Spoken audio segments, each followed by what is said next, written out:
ಬೆಳಗ್ಗೆನೆ ಮಳೆ ಬರ್ತಿರೋದು ನೋಡಿ ಈ ಮಳೆಗೆಲ್ಲಾದರೂ ಆಚೆ ಹೋದರೆ ಸಖತ್ತಾಗಿರುತ್ತಲ್ಲ ಅಂತ ಯೋಚನೆ ಮಾಡಿಕೊಂಡು ನಾನು ನನ್ನ ಕಾರ್ ಎತ್ತಿದೆ.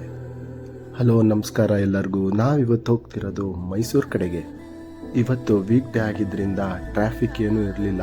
ಸೊ ಹಾಗಾಗಿ ನಾವು ಬೇಗ ಮೈಸೂರು ರೀಚ್ ಆಗಿ ಅಲ್ಲಿಂದ ಬೆಟ್ಟ ಹತ್ಕೊಂಡು ಬಂದು ಕಾರ್ನ ಪಾರ್ಕ್ ಮಾಡಿ ಪಕ್ಕದಲ್ಲಿದ್ದಿದ್ದೆ ಸ್ಟೆಪ್ಸ್ ಹತ್ಕೊಂಡು ಅಲ್ಲಿರೋ ಅಕ್ಕಪಕ್ಕ ಅಂಗಡಿಗಳನ್ನ ನೋಡಿಕೊಂಡು ನಾವು ಹೋಗಿ ಸೇರಿದ ಜಾಗನೇ ಚಾಮುಂಡಿ ಬೆಟ್ಟ.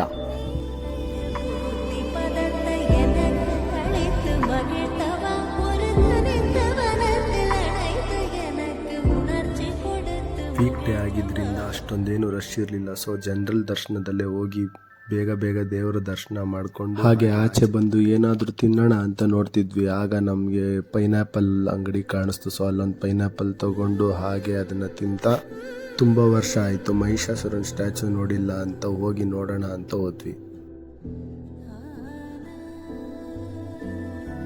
ಅಲ್ಲಿಂದ ಒಂದು 5-5:30 ಹಾಗೆ ಮೈಸೂರು ಟೋಲ್ ದಾಟ್ಕೊಂಡು ಕೆಂಗೇರಿ ಕಡೆಗೆ ಹೋಗಿ ಒಂದು 6 ಗಂಟೆ ಅಷ್ಟರಲ್ಲಿ ಮನೆ ಸೇರಿದ್ವಿ. 2 ತಿಂಗಳಿಗೆ ಒಂದ್ಸರಿ ಚಾಮುಂಡಿ ತಾಯಿ ದರ್ಶನ ಮಾಡಿದ್ರೆ ಏನೋ ಒಂಥರ ಮನಸ್ಸಿಗೆಲ್ಲ ನೆಮ್ಮದಿ ಅಂತ ಅನಿಸುತ್ತೆ.